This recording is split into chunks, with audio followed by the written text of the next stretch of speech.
government in relation the 25-year development framework and the 10-year transformation strategy to facilitate holistic recovery and growth.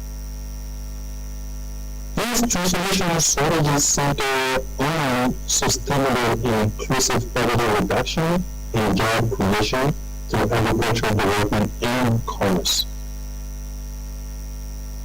As USAID continues to foster economic recovery and growth in Northwest Nigeria with our partners, ensuring close collaboration with key stakeholders like you, it is crucial that we create the marketplace opportunities for all, including women, youth, internally displaced people, and individuals with disabilities.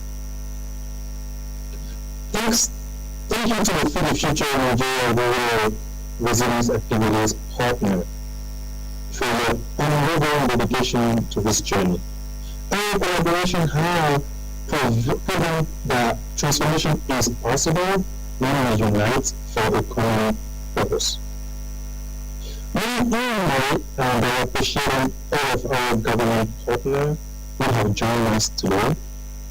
As I mentioned earlier, the government support for private sector investment in resilience development is key to many of these successes.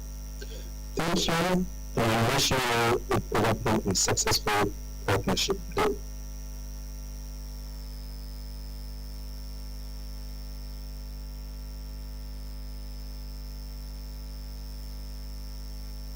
Your Excellency, distinguished guests, ladies and gentlemen, we have just listened to the representative of the US's Strategic Support to Build Resilience in Borno State speech. Well, all the masquerades have danced. We are now going to go in and witness the dance of the biggest masquerade of all. No other person than His Excellency, the Executive Governor of Borno State, Professor Babagana Umar Azilim, MNI, FNSC, members, Nigerian Society, Foreign Nigerian Society of Engineers, Foreign Nigerian Society of Agricultural Engineers, the Royal Commander of the Niger Republic of Niger, CEO Nigeria. We have no other person representing him than the Chief Advisor to His Excellency on Coordination and Humanitarian Services, Dr. Moro Mandara. Please put your hands for the representative of His Excellency. She is in a very familiar terrain. Very familiar terrain.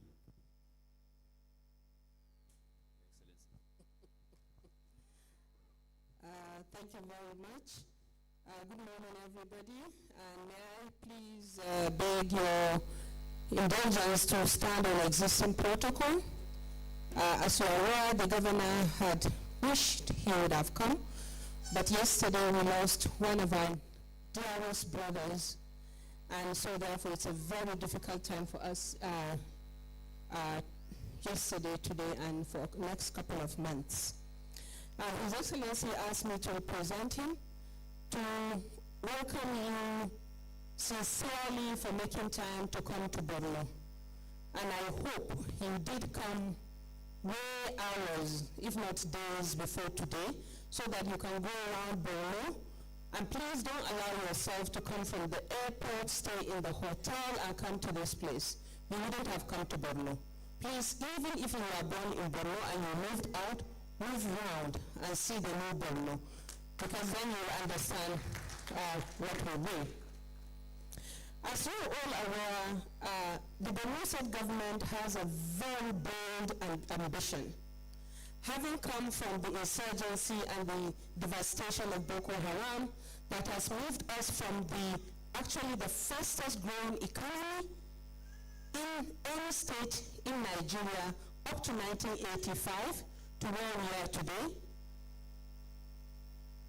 The government and the people of Borno State have taken a bold decision, and this bold decision is that we are going to build Borno back better. So we are not interested in building Borno to where it was before Boko Haram. We want to build Borno better, better than it would have been had there been no Boko Haram.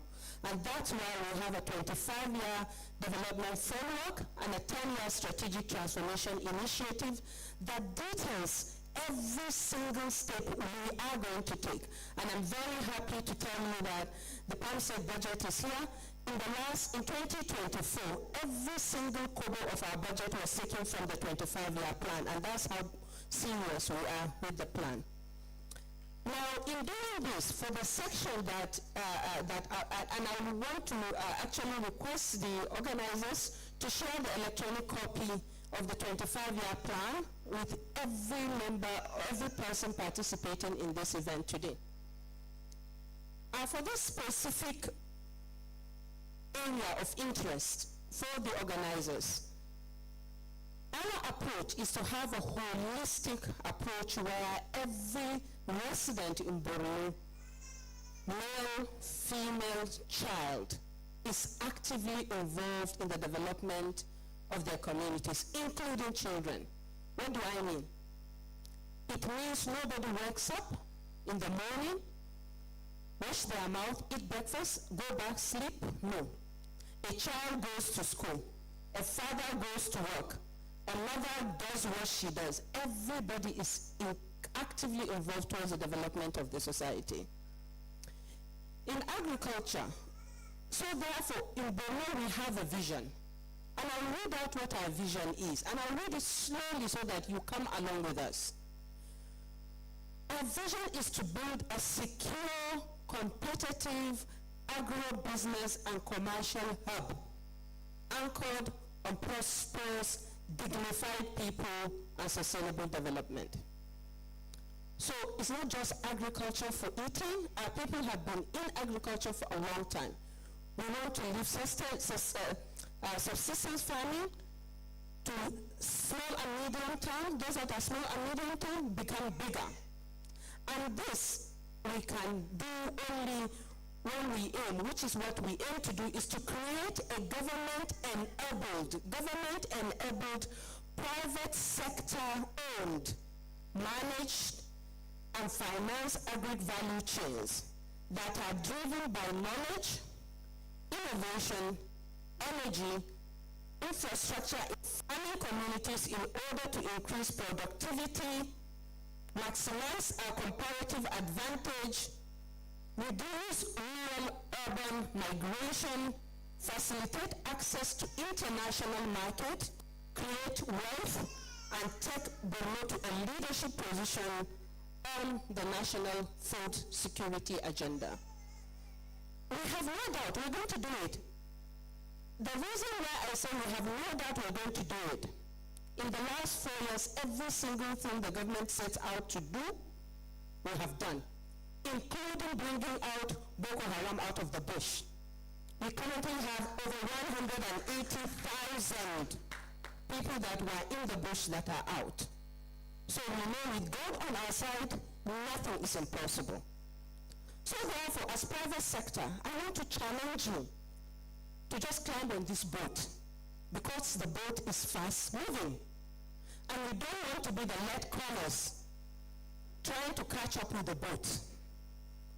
Borno State government has developed an ease of doing business and has established by law a Borno Investment Promotion Council, where you would have a one-stop shop for you to bring out your ideas and partner with government, and government enables you to be able to invest, make money, create jobs, and leave the people better than you found them.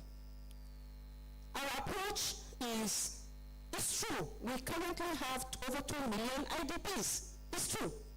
But our IDPs, while they are still internally displaced, we still want them to do smart agriculture.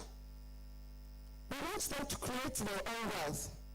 We want the children of everybody in Borno to have an ambition to compete with Noromandaro's child and beat my children hands down. Until then, we are not going to settle down. So please, while you're here, enjoy what you're here to do, but most importantly, join the bandwagon, join our boat, and help create wealth. We believe that the stability of Borno is a stability of Nigeria. Without stability in Borno, Nigeria cannot be stable because we are the gateway to other countries. Borno is the only state in Nigeria that's bordered by 4 countries. We're part of Nigeria, we're part of Chad, we're part of Cameroon, we're part of Niger. And everybody in Borno has a relation outside this country, either in Chad, Cameroon, or Borno, or Nigeria. So please and please join us, and we really appreciate you for participating, and we hope that you're going to find time while you're here to not just get the Borno State 25-year development, read it, read other documents that we have, Borno model for peace, reconciliation, and development, and also the durable solutions. Because inshallah, by the end of this government term in 2027, all the IDPs in Borno camps will be closed. We can do it because in 1 year, we close all the internally displaced camps in Maiduguri. We will do it again. We'll close all camps and everybody will be happily in their homes with their families doing what they're doing. And about over 70% of them are agriculture practitioners. So they are in their field. So please catch them now so that you will have a sustainable value chain, because Borno, inshallah, is going to be the food basket of Nigeria. I thank you. Thank you so much. Indeed, Borno is the food basket of Nigeria. It was. The Chad Basin is one of the largest agricultural land products that you may find anywhere in Nigeria. Not only that, it also extends beyond its northeastern corner of Borno State, but it has extended to the South Chad irrigation zone.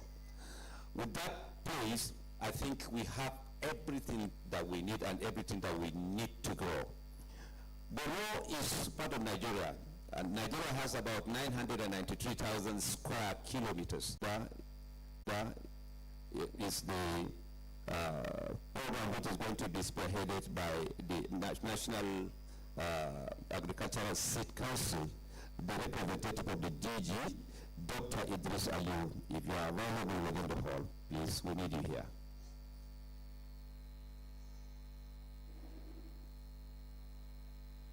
And in fact, the DG Notice Northeast Governors Forum is also here. He is Mandate Ahmed Yusufari. Can we please stand up for recognition? He is the Director General, Northeast Governors Forum.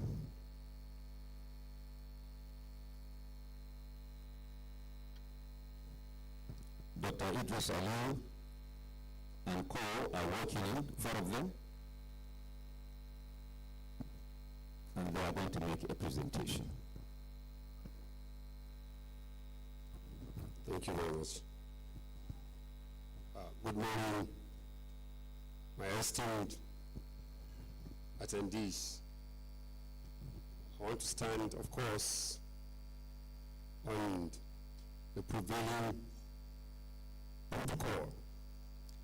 It's our great day today. Not my pleasure, but our pleasure, all of us. I will bring you glad tidings from the Federal Ministry of Agriculture and Food Security.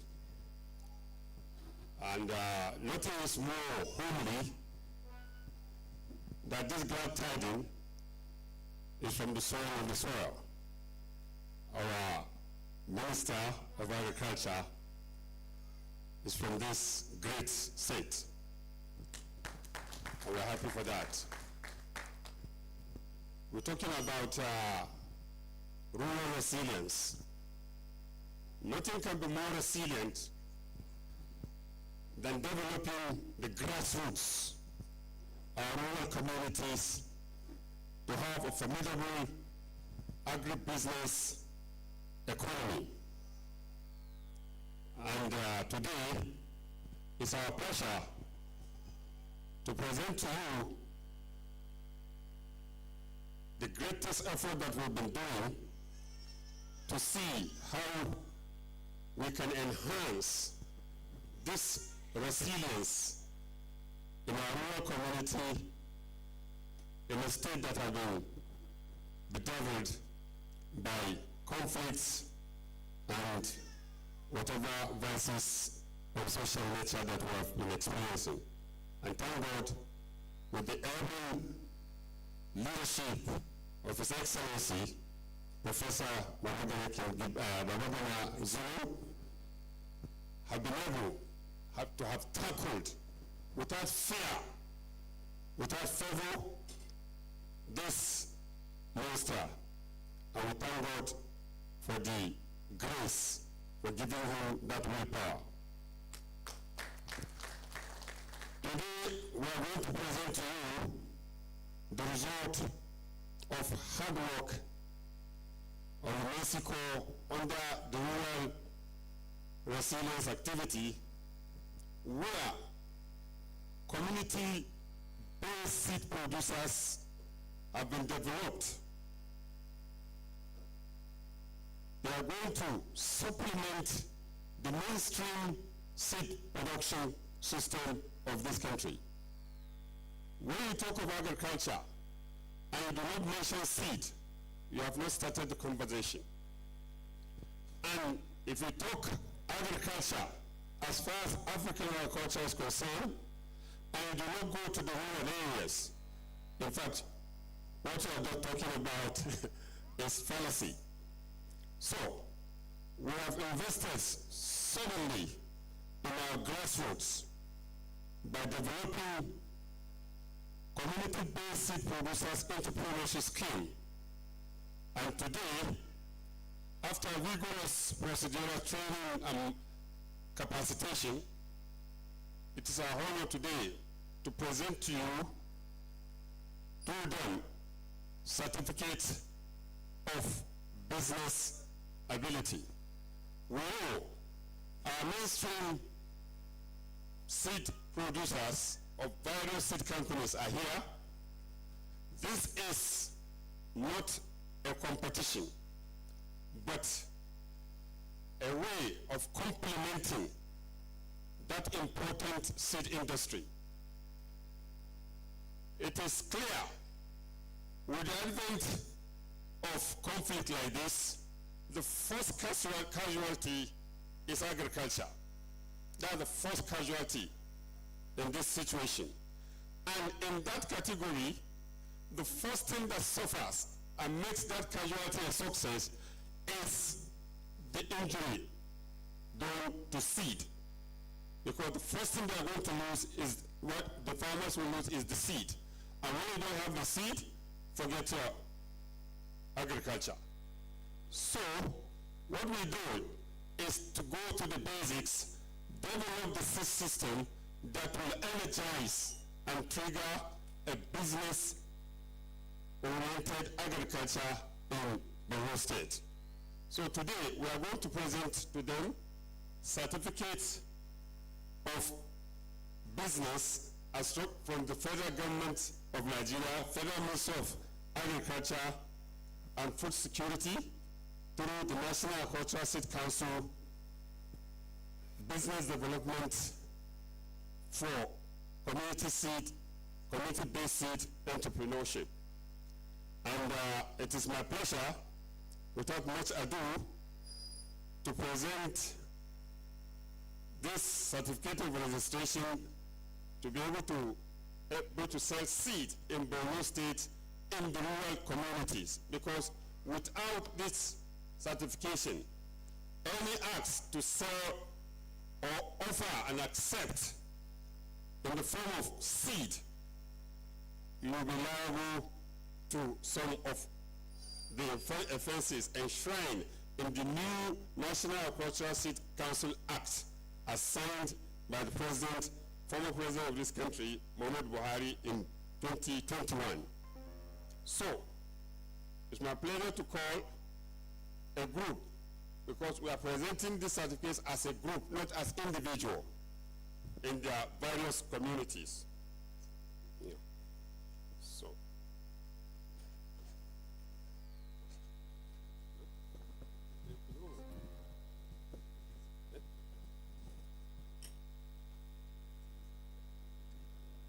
Yeah. So, like you said, we cannot be the cause of our own justice, and they say no, the merrier. It will have been my greatest pleasure to call the representative of the government of Borno State to offer this certificate so that it will be owned, because I have the intention to be owned by the government, so that in subsequent times they will not only protect them but give them better business enabling environment. So it's my pleasure, madam, to do so. When is I presenting to the group Inter, voila. So on behalf of the government of the federal government of Nigeria, the government of Borno State, and indeed Mexico, with thanks to USAID, I present to you this certificate of accreditation as a registered community-based seed producer. I'm presenting to Montabuala Hema Seed Producers Cooperative Society. Congratulations.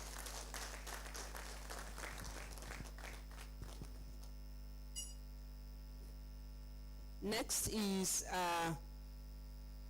Malang Practicing Farmers Cooperative Society. Congratulations.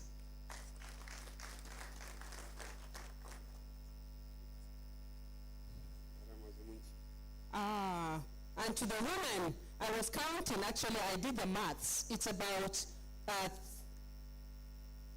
29.9% women. So I was asking him, are the women really 30%? Not quite in the real world. So collaboration to foster sustainable development, to unlock the potentiality of Borno State. Collaboration to enhance public and private sector engagement, and collaboration to amplify impact and maximize results. As translated by the initiative of Ministry of Agriculture introducing community seed producer and presentation of certificates to kickstart the initiative. Together, let's unlock the potentiality of Borno State. At this moment, permit me to recognize the presence of Musa M. Babayi, Honorable Commissioner, representing Honorable Commissioner Finance and Economic Development, Gombe State.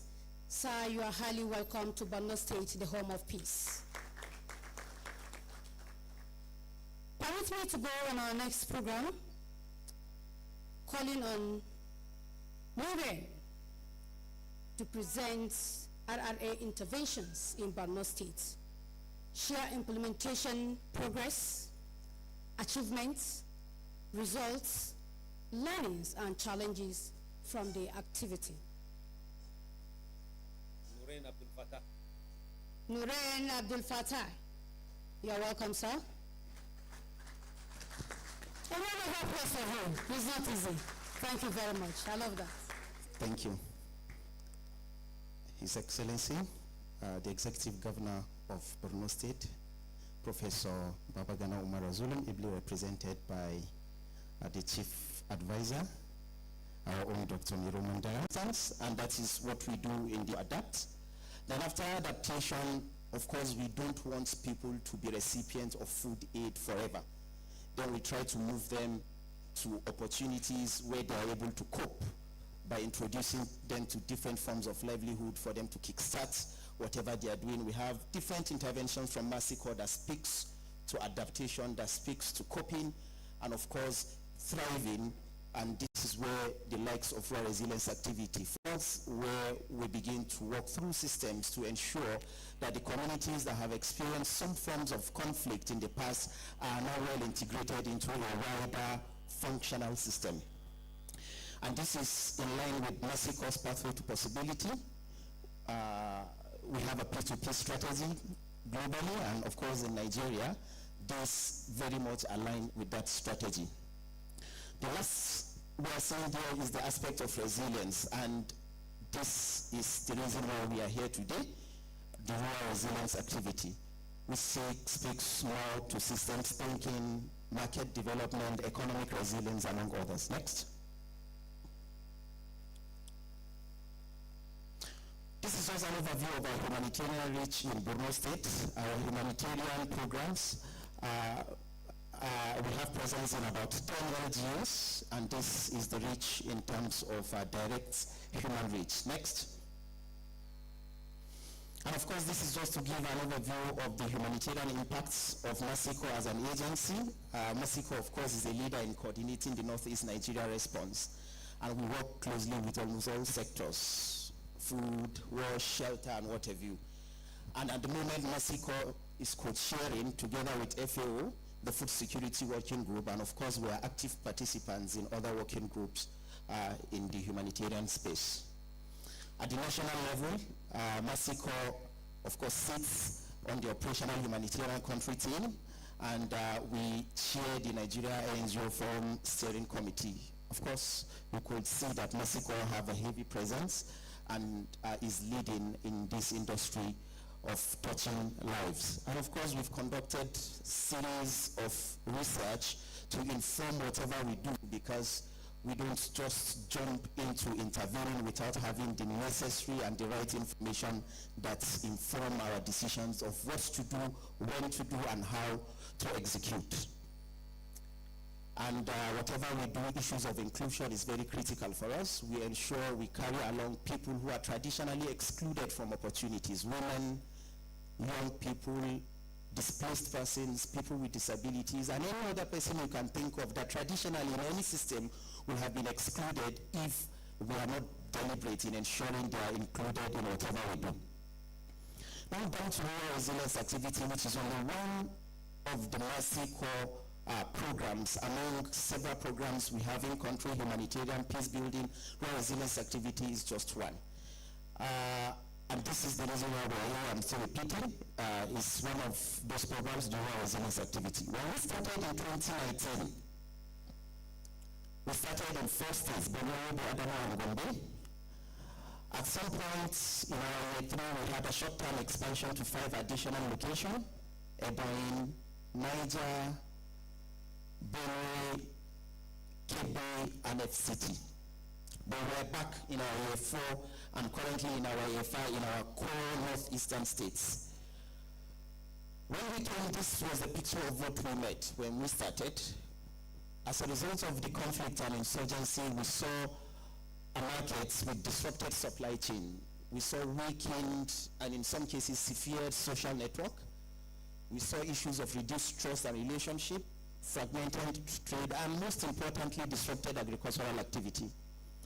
As mentioned earlier, more than 80% of people living in Northeast draw their livelihood from agriculture, whether primary production, input system, service provision, trading, value addition. You can mention it across the agricultural value chain. People earn their livelihood. And if agriculture is disrupted, of course, this will lead to all of this culminated into limited economic options and increased vulnerability for people in the region. Then we came out and decided that what we will do is to facilitate economic recovery and growth. That was our major target: facilitating economic recovery, facilitating economic growth, and facilitating economic prosperity for the region. Please, if you can go back.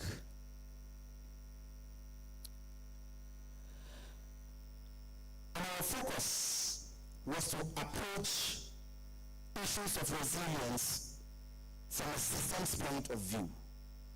Because we felt if we work through a system that is efficient, that is functional, and is able to deliver the right benefits to households, then we'll have been doing better justice to the people of Northeast Nigeria. And that's why we went through the systems approach. And we're focused on issues that have to do with income, issues of productivity. Of course, issues of nutrition is also very critical for us as we operate.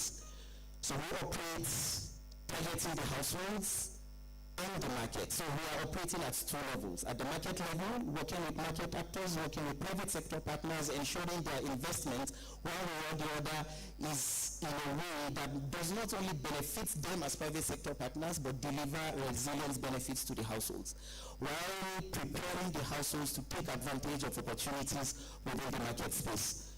we believe if we must build the resilience of people, then we must focus on economic resilience, because no resilience except economic resilience. And I can assure you that the households we've worked with align better.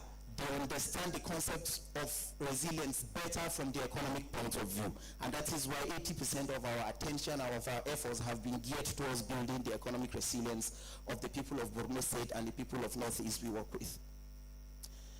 When we started, this was what we saw. And we had this long-term vision that if the system is working better, then, of course, chronic vulnerability, people will be taken out of chronic vulnerability. But in the course of implementation, we continuously experience different shocks that have, next please. We continuously experience different shocks that were impacting on some of the gains where resilience activity have registered. But the only good news for us here is we've been able to build the resilient capacity of households. Last year when we conducted our annual survey, 69% of the households we worked with confirmed that they are confident of managing future shocks.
exacerbate the existing environmental issues we have.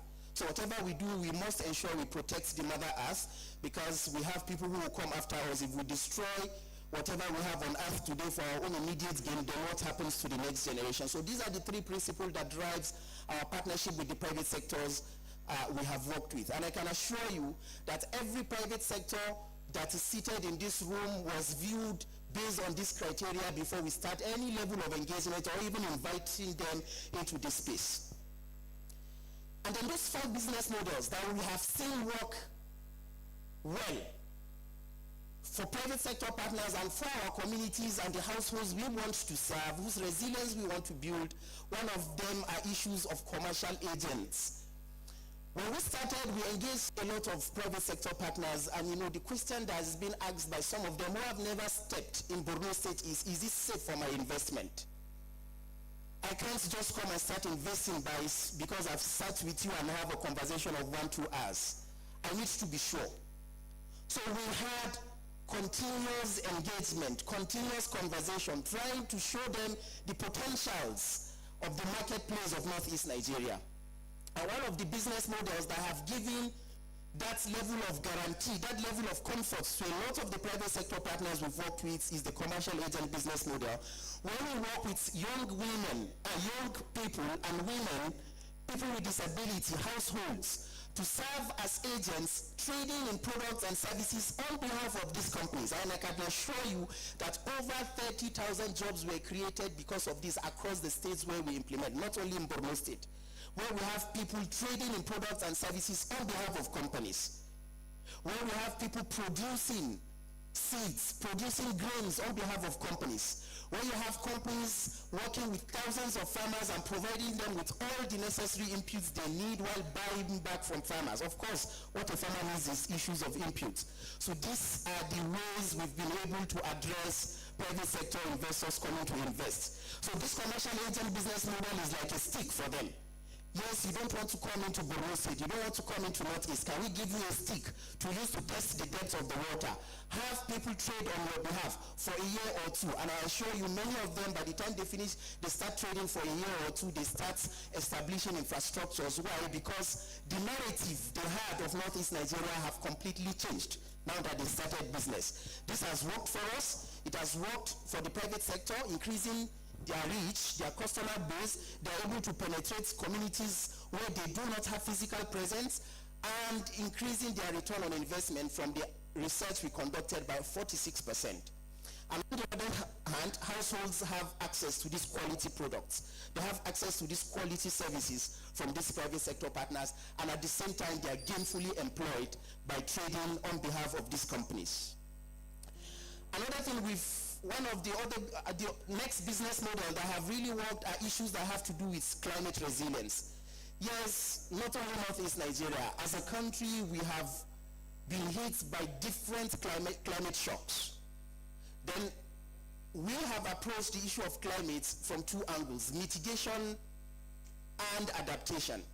For those that are yet to come, we work with our farmers, we work with our micro enterprises, we work with households to ensure they are well prepared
go, we must change our approach. And the rural resilience activity is ever ready to share our learnings with the private sector, to share our learnings working with households, what have come out of this, the people we have reached, and how that have impacted the people of Borno State. By the way, we will still walk through the booths and you will see some of those innovations that have been supported by the rural resilience activity. And some of these innovations are innovations that have been adopted and adapted by businesses here in Borno State. Some of them are businesses that came into from other states within the Northeast, supported by the rural resilience activity, but I can assure you 70% of them are from Borno State. Because our approach to investment is two. One is to attract those who are not in the states, those who are outside Northeast, to come and invest in Northeast. And second is to spur those who are already investing in the states to invest more like whet their appetite, to put in more money, to put in more investment, to do business differently. Do business differently in a way that, moving from a way that they do business for their own financial returns to a place where they do business not only thinking of their financial returns, but also thinking of the impacts they drive across the communities we serve. This is just a short story of rural resilience activity and Mexico as an agency. And I can assure you that Mexico is that go-to organization if you really want to see a comprehensive approach and strategy to combat immediate emergency issues while looking at long-term resilience concerns. Thank you. More energy, more efforts. Thank you very much. You know your subject very well. Congratulations. Please give him another round of applause. You see how our world has shrinked. How on earth something happening in Russia, Ukraine, thousands, about 15 hours of flight, you know, and it's affecting somebody who is living here. So the world is actually a global world. So there is no way we can say we are alone. We must do it together. Well, the next program on the agenda is private sector panel discussion. This panel will feature panelists from different private sector partners who are already invested in Borno State, Northeast Nigeria, and sharing learning from their investments across the conflicts. May I have the singular honor and privilege to invite Mr. Alfred to come and take over the stage.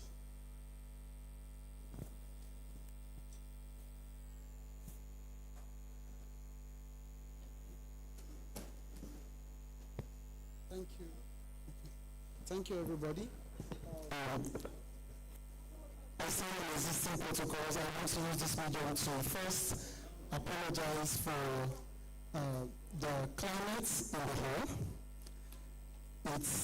We're working towards making it better for everybody.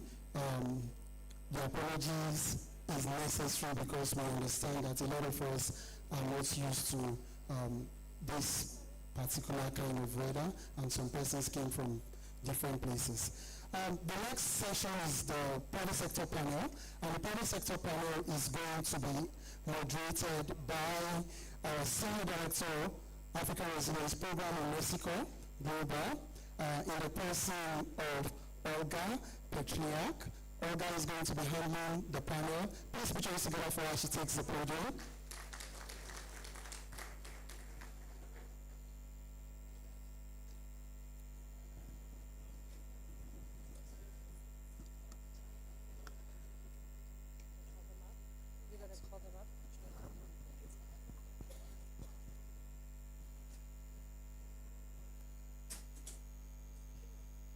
All right, good afternoon. Is it good afternoon or still morning? I haven't checked my time. The time has flown by. It's been a wonderful session so far.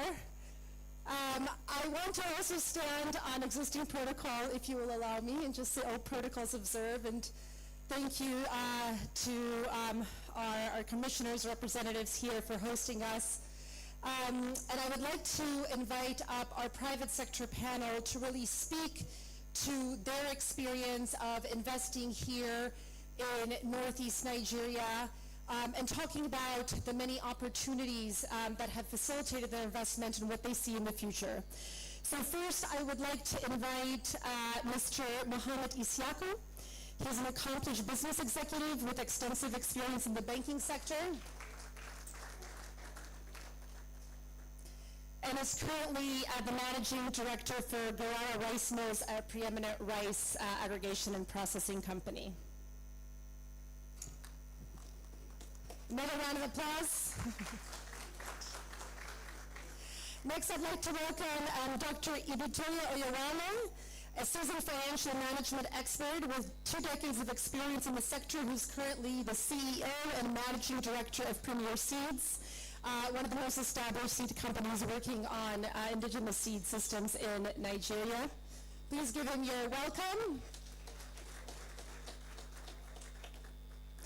Next, I would like to invite Mr. Ayodeji Balogun, who is the Group Chief Executive Officer at AFEX, leading global teams to connect agri-small and medium enterprises and smallholder farmers to commodity and financial markets through technology and innovative finance. Welcome, Mr. Ayodeji.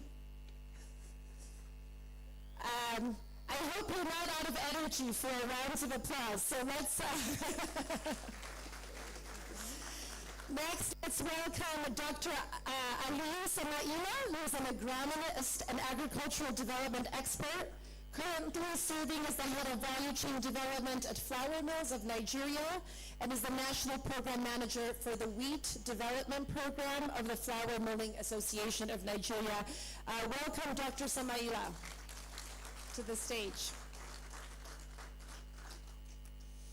And finally, last but definitely not least, it's my pleasure to welcome Dr. Sharif Muhammad Ibrahim, who's an associate professor with 15 years of experience in Islamic finance and is currently the managing director for Yoba Microfinance Bank. Welcome to the stage, Dr. Sharif.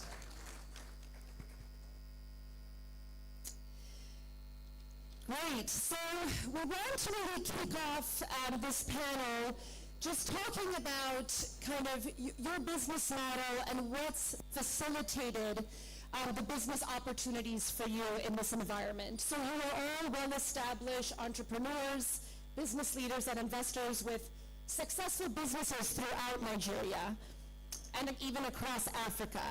Could you tell us briefly about your business and what motivated you to establish or expand your business in post-conflict Northeast Nigeria?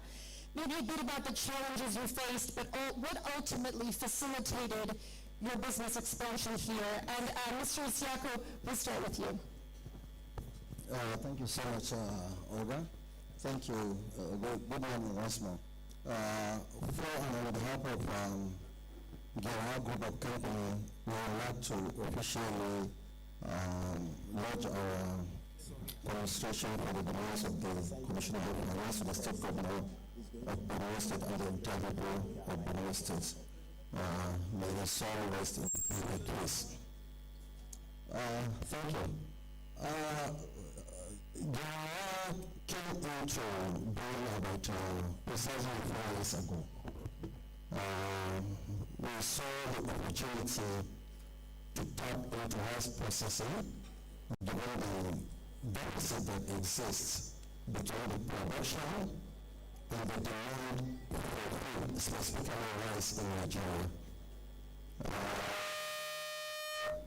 But then, that initiative was supported and driven by the policies, because I want to emphasize this issue of policy, because the government's policy is what determines what the public sectors do in order to succeed in the business space. We started with a single line of 460 metric ton per day, but believe me, within the next 18 months, we expanded to over 1,000 metric ton per day capacity, making us one of the leading rice millers, not only in Nigeria, but on the entire African continent. This success will not have come without collaboration. Collaboration is the most important element in any business sector, because the private sector cannot work in silo. That means there has to be collaboration between the government, the people, and the business itself. And in that space, I can say we are doing our business in Kano, but in between when we put our first plant and when we are now trying to conceive the idea of expanding our operations, now came Mercy Corps. And now what that organization did is to at least cast a light that aside the business motive of every business investor wants to maximize profit, get profit, but also they let us look at the socio-economic benefits of being around the Northeast. They created a platform whereby they brought us together with a lot of parties.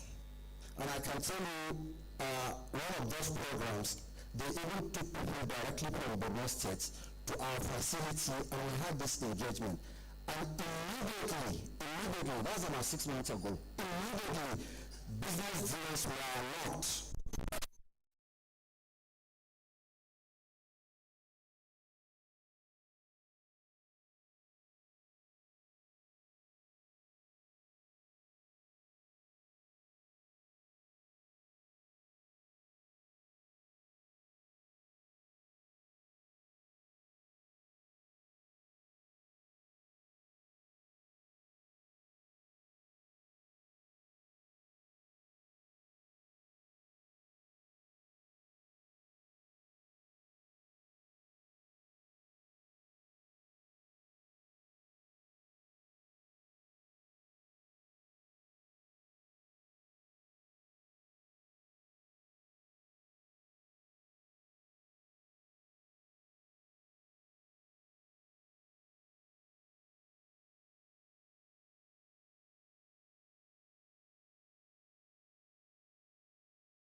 permit me to stand on a system protocol. Premier Seed Nigeria Limited is the first and foremost seed company in Nigeria, incorporated in 1994. August 9 of this year, 2024, made the 30 years of excellent service of Premier Seed Nigeria, which made Premier Seed Nigeria Limited to be the most resilient seed company in Nigeria and West Africa. Premier Seed Nigeria Limited involved in research, productions, and commercializations of improved seed of feed crops and vegetable, both local and exotic vegetables. When there was need for us to come to Northeastern region, in collaboration with Mexico for the production of seed, some concern loom large. For a region that are black with the insecurity, insurgency, banditry, collapse of economy, instability of infrastructure. Additionally, we are looking that will the community be receptive or support us, and also we consider the enabling environment for the regulatory authority. All these considered as challenges. Another one that was pronounced was the production supply chains disruptions. In a situation that wherever you find yourself, there will be roadblock. But we look at all these challenges. Premier Seed develop varieties of modules proactively. One of it is that our policy system of having 5 agro dealers per each local government in the state. And I said having 5 agro dealers in the state, we have what we call rural sales promoter. The functions and responsibility of rural sales promoter is to bridge the gap between the farmer in rural area and the agro dealer that is in the local government. The RSP will obtain seed from agro dealer in the city or in any local government and take it to the last mile to the users of our seed. Firstly, to reduce the cost of farmers in getting seed, to increase the access to the seed at affordable prices. Thirdly, to reduce the vulnerability of farmers by using the safe seed. Another model that we use to overcome the productions and supply disruptions is to have a multiple supply. One of the good ones is having a depot in Maiduguri. And I want to tell you that the first seed, parts of seed that we brought to Maiduguri, all of them were brought on that day.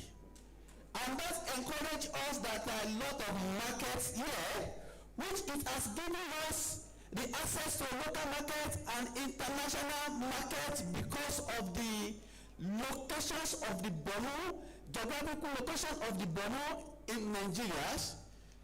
Another thing is to develop, register, and recruit outgrowers farmers in Borno State. Last year we used about 420 outgrowers in Borno, and I want to tell you that the cost of production in Borno was lesser than the cost of production in Kaduna. Another area of fear is logistic problem. which means that if we produce in Borno, we have to carry it to Kaduna State to process. We look at the complexity in these activities. One, it is a great expenses on behalf of the premier seed. Secondly, to reduce and avoid contaminations of seed. And Premier Seed Nigeria Limited is of the opinion, just like I mentioned in one of the fora of the Mexico's partnership participations, that Premier Seed Nigeria Limited, as part of our post-investment activities, to have mini seed processing center in northeastern states of Nigeria.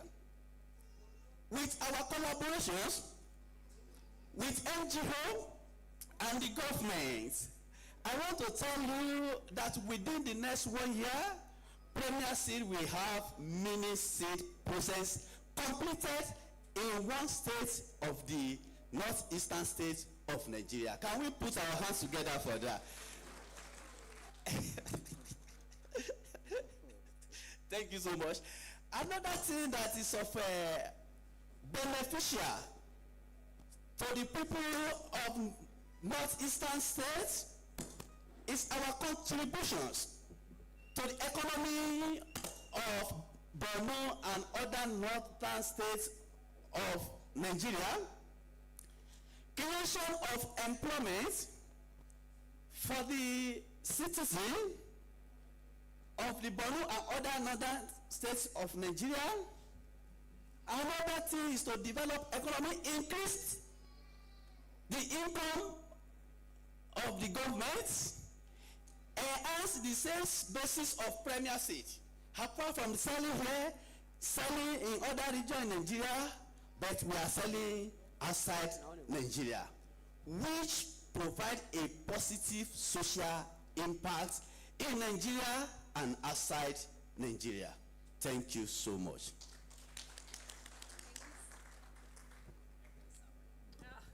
Thank you so much, and thank you for those examples, working with rural seeds promoters, diversifying supply chains, and bringing the processing facilities closer to the people here, all of which are creating these greater economic opportunities. So thank you, and those are fantastic examples.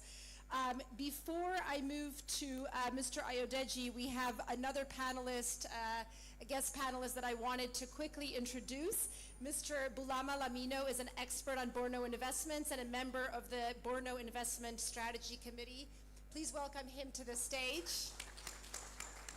And Mr. Lamino, we will come to you with questions in just a moment. But moving down our line and in the same kind of thread, Mr.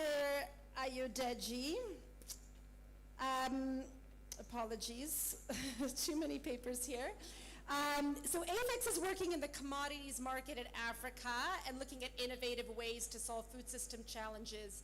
Can you talk about what services and products you could offer to the market here?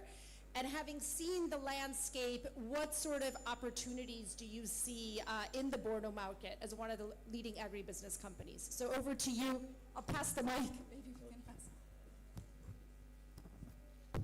Thank you very much. I must start with my own personal story and connection with Borno. So 20 years ago, I was much younger, no gray hair. I was a commodity trader in Ibadan.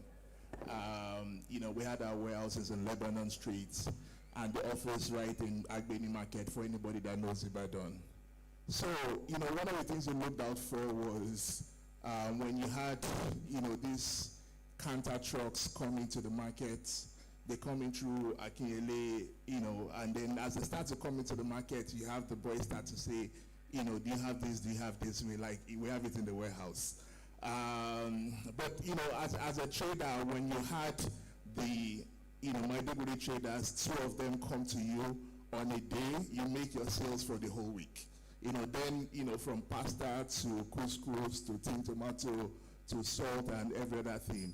So, but just to show the power of commerce and the power of Maiduguri to the whole country, being that nerve center connection and the nexus, to both the central, the Central African and the Sahel as well. So I think that's, we've heard it record, the essence of the governor said it in our point to say, we have to build the Maiduguri of the future, not, it's not just catching up with where Nigeria is today. We have to position Maiduguri in a way that it really becomes that economic center of excellence for the region and the rest of the country. In our work at AFEX, so we worked in Blue and Aru. We had farmers. AFEX is a farmer service company, so we work with 500,000 farmers across Nigeria and a few other African countries, and we provide input financing, we provide training, storage to manage post-harvest losses, and more importantly, we connect them to markets. So my buyers, the people that pay my salary are here on my panel.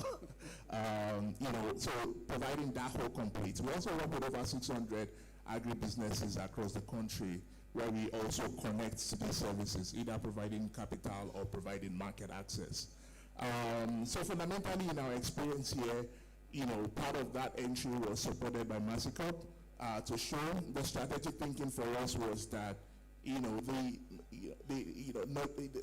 Northeast, the three anchor states, are very strategic in terms of our food production in the country. Legumes, they used to be the largest producer of legumes in the country.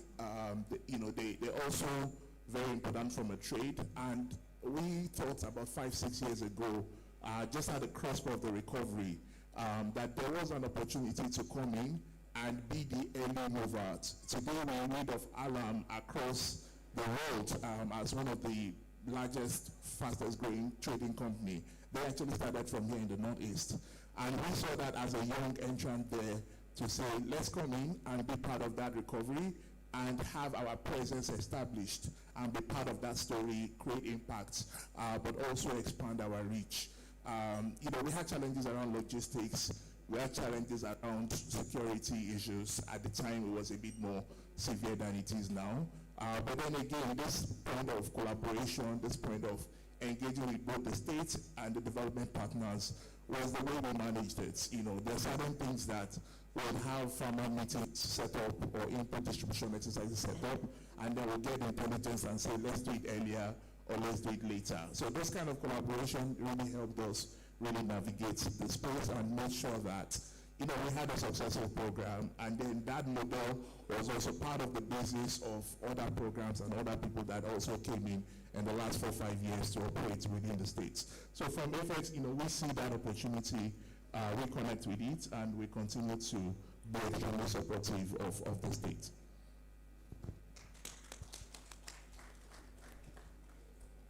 Apologies. Hopefully we'll get a second microphone to our panelist here in just a moment. And thank you for that important call out for partnership in facilitating some of that entry and those opportunities. Dr. Samaila, I'd like to turn it over to you as one of the leading companies in value addition and backward integration. In the same thread, can you tell us a little bit about your business and the major challenges and also opportunities that you see working in Borno State, given your business model at Flour Mills? Thank you very much, Olga. And good morning, ladies and gentlemen. At Flour Mills of Nigeria, we are the number one in terms of food processing, agri-processing, and general agribusiness. So I'm happy every speaker had mentioned supply chain disruption. So when supply chain disruption happens, we're in big problem. We want the supply chain to be as efficient as possible to guarantee our existence.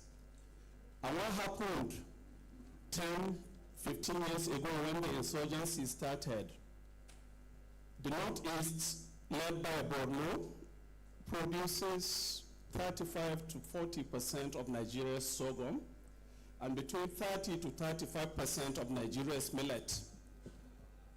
That dropped drastically from about million metric tons to in there. Is no, so there is no gainsaying that fact. And yesterday was my second time of visiting Maiduguri. Last time, the first time was last year. And from the air, I couldn't help nudging the person sitting next to me to see advantage. Flatland, a lot of greenery, and a lot of potentials that are just waiting to be harnessed. And we must harness them. For us, that opportunity we have seen with the return of normalcy, and we have started making inroads because we are looking at local content development to harness and produce most of what we use locally rather than import or rely on importation.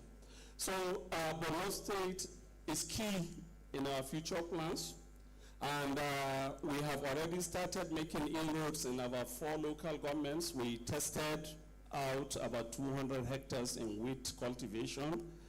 We have had mixed results, but that is understandable. We are not discouraged, and it's only a question of time. We will get there, because it's, you have to, first of all, bring back the confidence of the farmers to produce. That is one. Secondly, their productivity is key.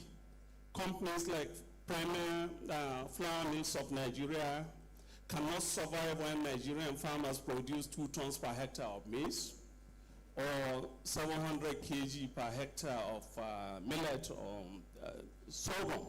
We have to raise the productivity, do a lot of extension work to make sure that there is sufficient volume out there for the farmer, first of all, to feed himself and the family, then have excess to take out for FX and others to aggregate, and then for us to utilize and put it on the market. So it's very encouraging that we are having this discussion, and for us, we are already here. And all we need to do is to keep probing space and then find where we fit in to plug in. Thank you. Thanks so much, Dr. Samaila, and I'm going to come back to you with the next question to think about how partnership with non-governmental organizations and government can help reach those economies of scale and build that confidence and trust. But that's for the next question, so we're going to move on to our next panelist. I'm going to come back to you on that point. Dr. Sharif, Yoba Microfinance is a bit of a different type of enterprise that we've heard. It's really there to provide financial services to smallholder farmers. We would love to hear about your business model, the challenges that you're experiencing in the post-conflict context, and what ultimately facilitated your business expansion and success as a microfinance institution. Okay, good afternoon, ladies and gentlemen. First of all, before I went on, I would like to inform the seed producer that we, Yoba Microfinance Bank, can guarantee you at least 20 hectares of land to practice the seed farming in Yobe State. Whenever you are ready, you can communicate. Ladies and gentlemen, I would like to present Yoba Microfinance Bank to you as a microfinance bank institution established by Yobe State.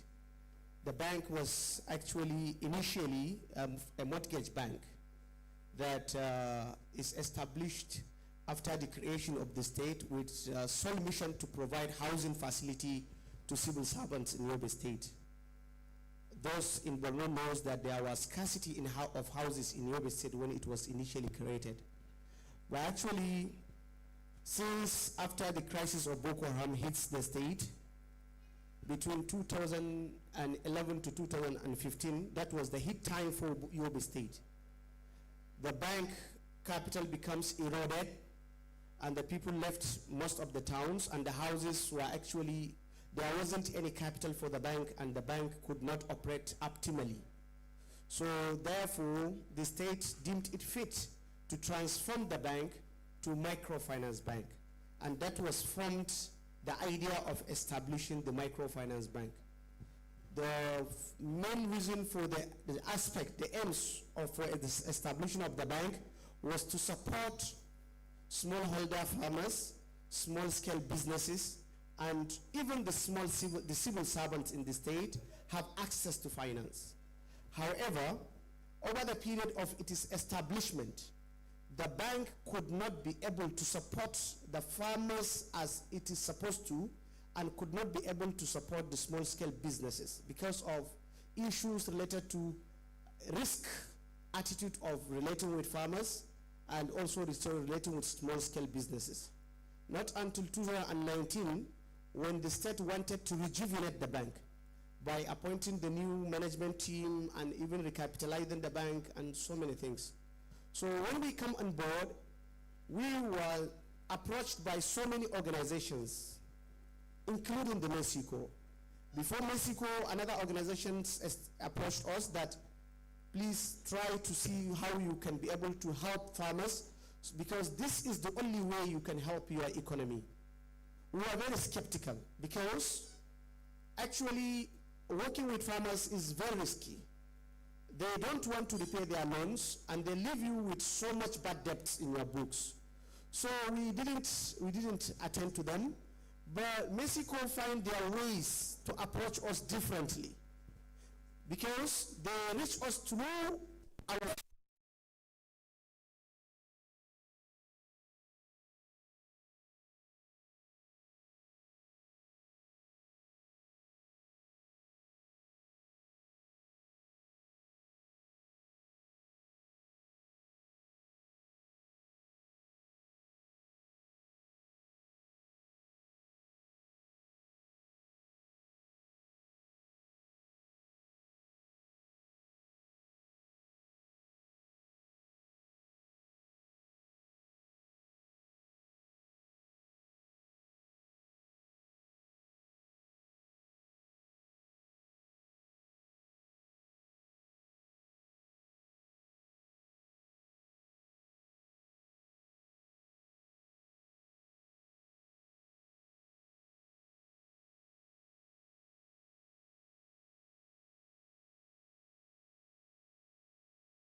the capacity building, they train the farmers, they help us. Working with them, we were able to train the farmers, we were able to get connected to off-take input suppliers, and even off-takers.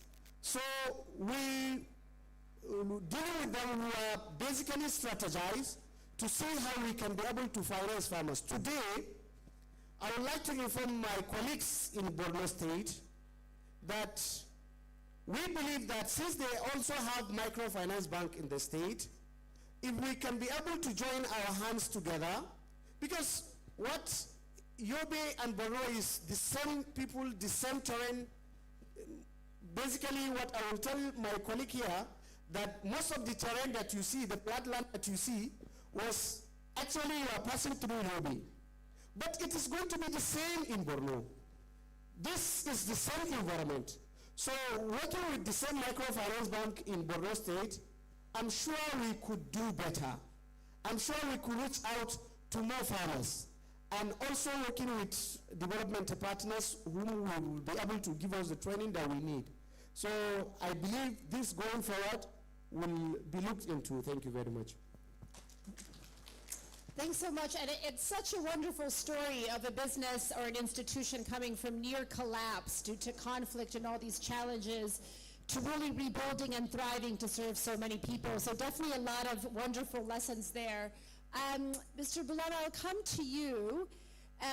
We've heard a lot from these various private sector partners, a lot from their partnerships with public organizations.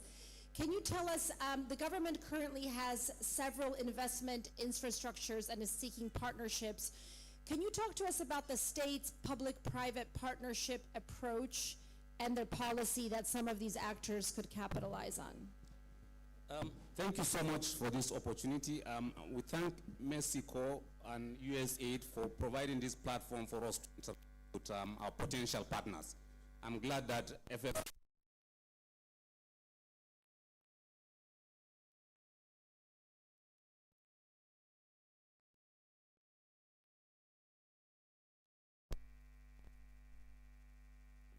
Nigerian flour mills has been able to do in the past in Borno, and the potential of us going back to those good old days.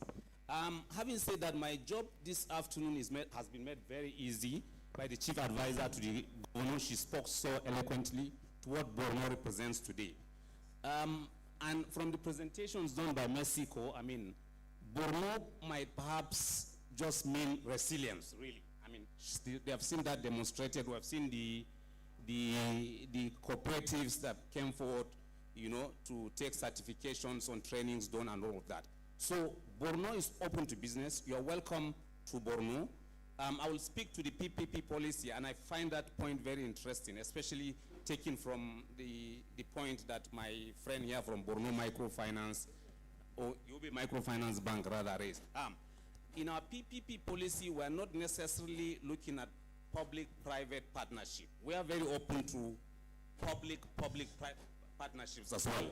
So, I mean, the corridor stretching all the way from Yobe to Borno, I mean, we can work together and, you know, harness those resources and develop them.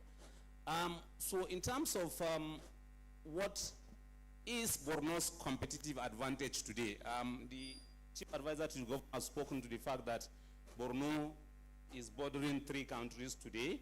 What that means is that you're not just looking at this population of 6 million people, but we're looking at the potential population that extends all the way to Central Africa, to Sudan and the likes. And even the potential to connect to what Cairo is doing today in concert with South Africa. You have the Cairo-Cape Town 6,000 kilometer road or so that is under construction that will soon be completed. So if you site your business today in Borno, if FX Commodities sets up a process plant in Borno, if Geroa Mills sets up a processing plant in Borno, you are not necessarily looking at the 6 million population of Borno or a smaller neighboring Yobe. You are looking at a market that stretches all the way out to that corridor. Potential is that you those risks that are best borne by the private sector. You guys are the experts in it, so we would co-create PPP solutions and drive those solutions actively with you. The enabling environment is there. Good governance is providing also very strong institutions. The Ease of Doing Business Council has been set up, and the Deputy Governor chairs that council. And the council meets regularly to review the business environment, where improvements are required. You know, those improvements are put in place. So thank you so much for this opportunity. Once again, Borno is open for business. Our PPP models will be very unique. We hope to see deals signed in the course of this engagement. Thank you so much. Thanks for having us. Thanks so much, and I love that, finding the appropriate ways to share risk across government and private sector, and I'm sure our NGO investments as well.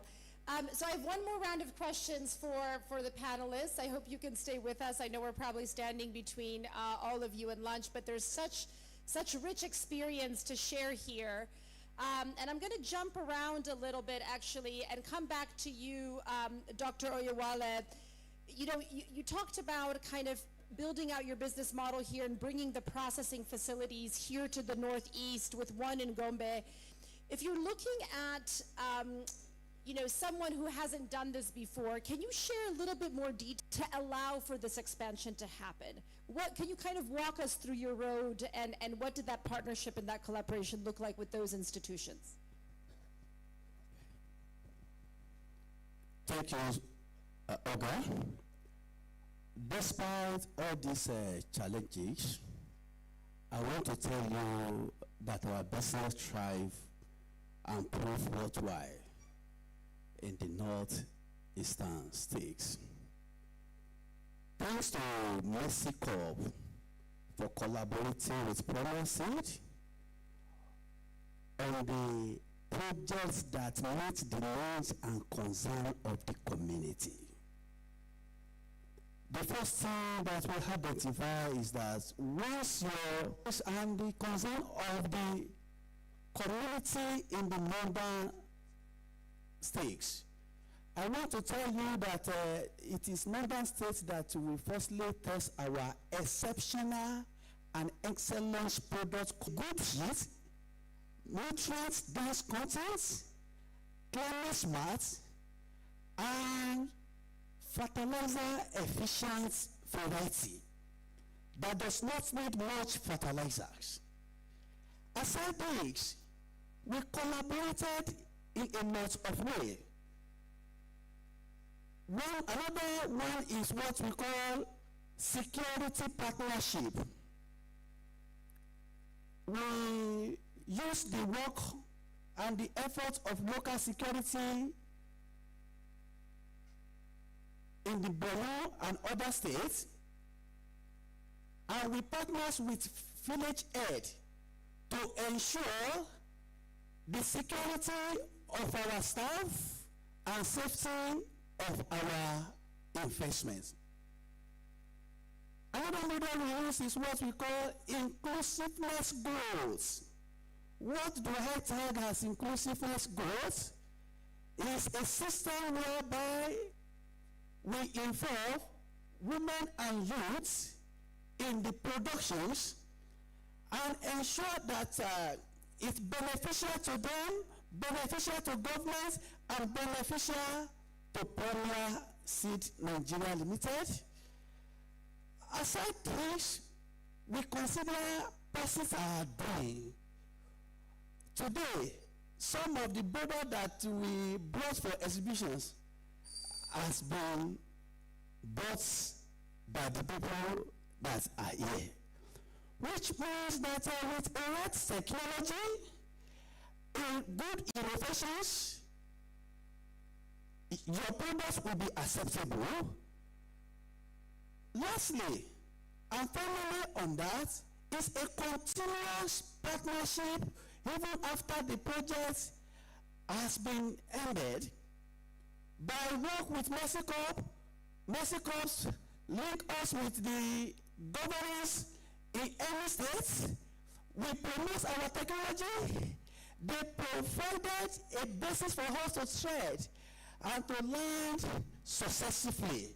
One of it is the issue that Oda mentioned, issue of mini seed processing. Mexico was the factor that connected us with the governors of that state, while Premier we partners with Mexico and other NGOs to have a good, reliable mini seed processing center, which will be expressly and necessarily for the processing of seed to sell in the northeastern states and other regions. Thank you so much. Fantastic. I think this focus on inclusive growth and social impact is so powerful, and looking for the right partners that can help you understand the community and build trust that contributes to the security as well. So those are some great examples. Mr. Zeku, I'm going to come back to you. The mic went off a little bit when you were talking about kind of the expansion opportunities that you see in Borno State, in particular looking at various laboratory models, testing facilities, but also catalyzing the wider business environment. Can you talk a little bit about what kind of private sector partnerships your business could help catalyze and support in this environment? And what are the next steps that you see for your investment here in Borno? Thank you. I think the happy part of this engagement is having Alhaji Bulama to present on the PPP. He's a long-time friend, colleague that I think to an extent we understand deeply how we operate.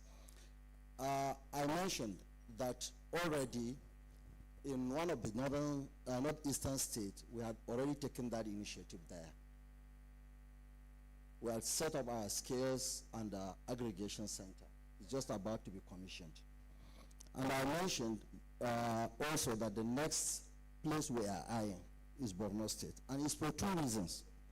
The other states may give us advantage on one side of our business, which is just the aggregation of the raw material.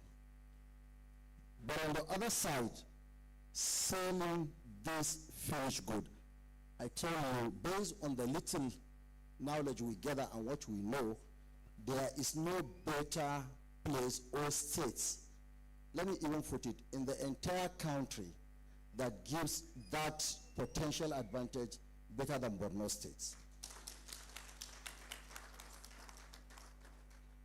So we are going to look at two things. One, the aggregation of the raw material, such that we are closer to the farmers and the aggregators at the same time.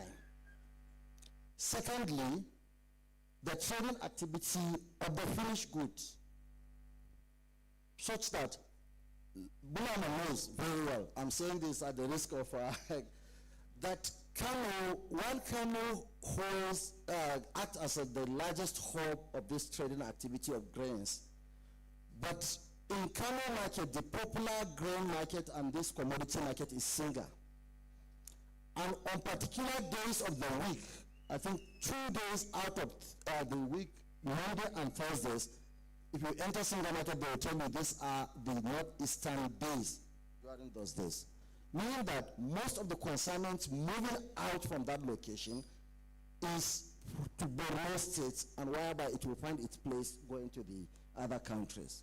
We are aware of that, and strategically we are trying to position ourselves, because prior to this time, we must admit that not every private sector want to come at the risk of things that had happened.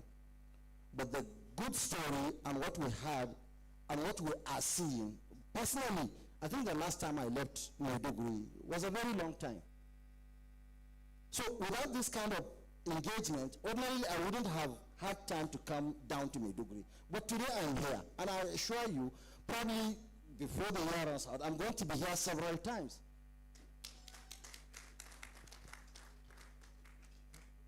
So I'm sure if this thing is in the office of Bulama, we are personally going to touch on those items, and I'm sure we worked together in the past. And we're still trying to explain UB. For you to thrive in your economic enhancement, you need microfinance bank. Similarly, I would like to extend the same request to the rich, I mean the Gerawas and other rice, other people who are rich. They should be able to have trust in the institutions and in the people. So when we bring these things together, we will be able to have a well cohesive and rejuvenant society. By, the microfinance bank in Borno, I would like also to call on them, because whenever I'm coming into Maiduguri, I used to see a market there, a big market. I said, oh wow, what an opportunity. This is a big opportunity. The farms, the southern Borno part is full of farmers. Sometimes they used to come to Yobe to sell their, So all this, dealing with this kind of, using microfinance bank to support this kind of institutions, this kind of smallholder farmers is more lucrative. For instance, let me tell you, the sharecropping model of financing being practiced by Yobe Microfinance Bank today, we are getting a profit of 100% of whatever we invested. I just told you that we invest 500 million, and at the end of it, we are expecting to harvest 500 million as a profit, because we are going into share profit. So you can do it in both ways. Help the farmer, provide the inputs, use all the extension experts, give them the practices they need. The farmers will not shy away from paying you and sharing the profit with you. I think that is a very good approach. If it could be adapted, it will help our people and also give them more trainings. Because farmers sometimes do believe in NGOs than they believe in us. That's something. Farmers believe if they see NGOs, then they believe in the bank. So I think partnership between NGOs and the bank, because NGOs have been giving them free monies, and the bank cannot give free. So now I like the approach being adopted by Mexico, that they want to introduce slowly. They will give us the part of the profit we are expecting from the farmer and ask us to reduce from the documentation and whatever process, and eventually the farmer will now believe to take from us, and eventually they will just go away. Now, as our program is spacing out, the Mexico have never been there to Yobe to tell our farmers that we are helping them. They have never been there. Because if farmers see Mexico there, they will not even repay the loans. So they have basically empowered us. And we are giving the farmers. And I think this approach is a very, very good one. Thank you very much. Thank you so much. And just in our conversations, I know I want to share, if it's okay on your behalf, that some of the proposals and growth that you've developed with Mercy Corps, do you want to speak to that yourself? Yeah. Very Actually, I forgot to tell you that the proposal I prepared for Mexico was done by me and Mexico. They helped me develop the proposal. So now, eventually, when we're doing this proposal, we just sent the same proposal to other sister organizations. Especially last week, Yobe Microfinance Bank signed an MOU with Nigeria Community Exchange for a agricultural trade of more than 1 billion naira. Great. And the same proposal we give them. Thank you. I believe when we share this kind of experience, we are going to develop more. Although I studied PhD in economics, I couldn't have done that without the support. Thank you very much. Okay, I want to switch gears a little bit with the final 3 questions and come back to Mr. Baluma. We wanted to talk a little bit about, we heard about all the opportunities, the business transformation vision here. Let's get concrete about the enabling environment and the policies. Can you tell us what enabling environment, incentives, and policies exist in the state for private sector players to make them more likely to invest and to help them overcome some of the very real challenges that they mentioned in the first round of questions?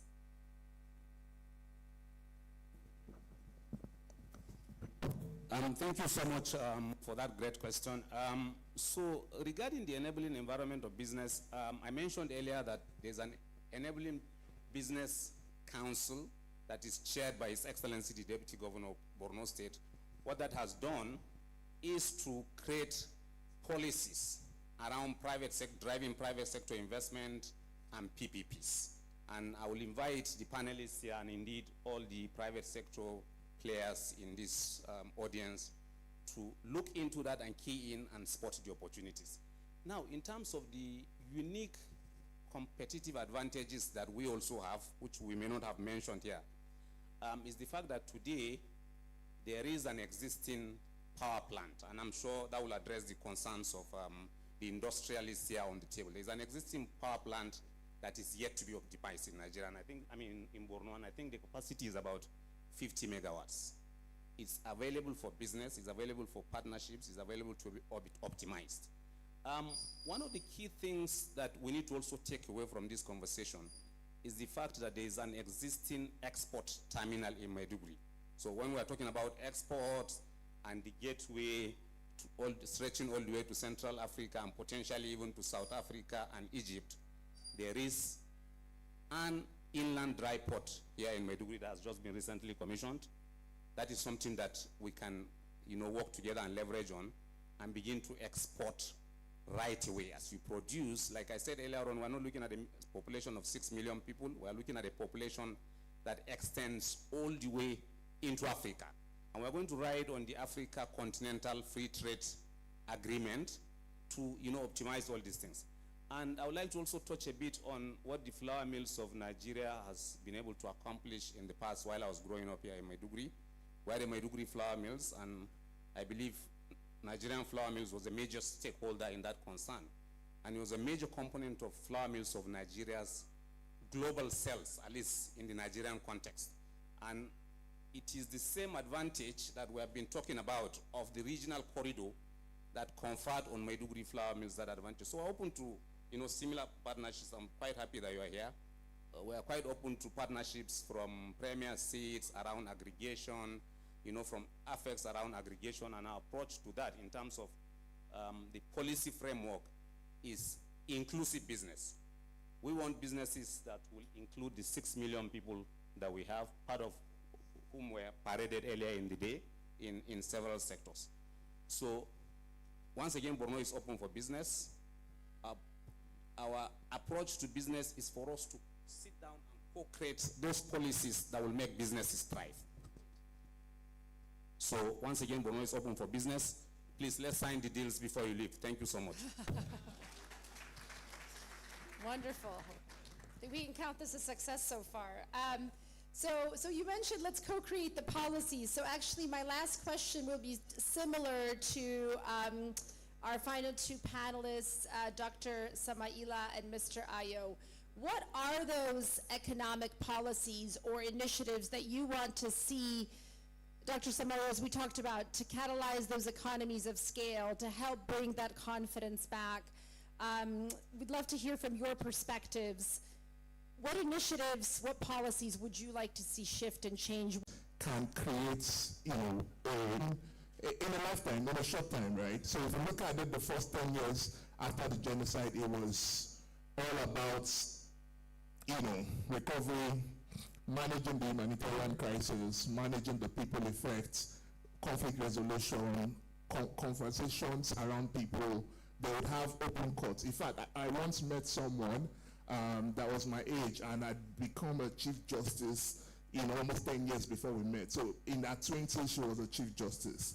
And the question was like, are you a genius or what? And she said, no, that we needed to have fair hearing for everybody in town. So it didn't matter whether, so far you had a diploma in court, you were in law, you were high court.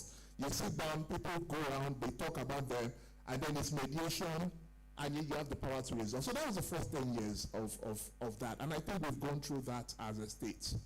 The second was three things actually. Starts to build the people human capacity, future. So they were not just building capacity for today, they will say in the next 2 years, which industries do we want? Then they'll give research for different countries that have that and give them tax-free and say, come and set it up here and do it. And then you're going to be here for 5 years, you're going to be here for 7 years. And then they will put their people. For that 10 years, the president of Rwanda will go to every business school in Europe and US. All the people that have gone for refugees and have gone to business school, he will pick them and say, you are around this. You look like us. Come and work. And come work in government, I'll give you this office, I'll give you this position. And they brought all of them back, come and work. So he built the human capacity, number one. Number two, the infrastructure. He said, if we don't have, people that will come and invest here, in their homes, they sleep in a kind of bed and a kind of room and eat a kind of food. If you don't have a 5-star hotel, how do you want them to come and stay here for a week? They'll just come in the morning and take the night flight off. So the first 5-star hotel in Rwanda, they actually said, look, for this number of years, we guarantee your occupancy. If you don't have rooms for a month, government will pay you for a certain level of occupancy for you to survive. Come and build it. And then that was how it started. Today, Kigali has more 5-star rooms than probably Abuja, to be honest. Like it's a conference center for the whole of the continent now. So, build the infrastructure of the future, build the people of the future, focus on dedicated, strategy-led partnerships, and invest in those hard things that businesses wouldn't do. That's selective thing and say, you manage your risk, I manage this long-term risk, let's start here, and this is the path. And from there on, you start to move on. I think, that's all I think made Rwanda what it is. And I have no doubts from what I've heard today. If we come back in 5 years' time, in terms of the economic indices, human capital development indices, geopolitical indices, security, peaceful indices will be ranking Borno high on the charts. Thank you very much. Thanks so much for that. And with that wonderful story of, recovery and growth from another part of Africa, I think that's a great place to end right now, and on a nice word of inspiration. I'll leave it to our MCs to let us know if we have time for questions for our panelists. Anybody have a business deal they want to strike? We have one. Who has the mics can we pass a microphone around in the room? And I'm sorry, somebody will have to tell me how much time we have. 10 minutes, okay. So maybe we take 3 questions and then we'll go through the panel and see who wants to answer. My name is Amit John from Gerawa Global Company. My cousin here goes to maybe Bulama. As an investor in this field, I don't know what the government is doing in terms of taxations. Every investor is now threatening to question that multiple taxation in the country. And I can see that there are so much potentials here in Borno, because I can recall a friend of mine from Lagos relocated to Ghana. Within a week, he got 3-year over tax, a land, national grid, and fiber water, just within a week. So I don't know what the rest of the is doing to promote investors in terms of the tax field. Okay, so question. Thank you. Question on taxes, tax incentives. Let's take 2 more questions. One in the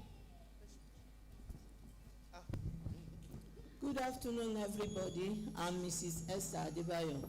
I'm the President, Women Processor Exporters Initiative, WAPAGEN, Women Agro Processor, Agri-Gen, and Exporters Initiative.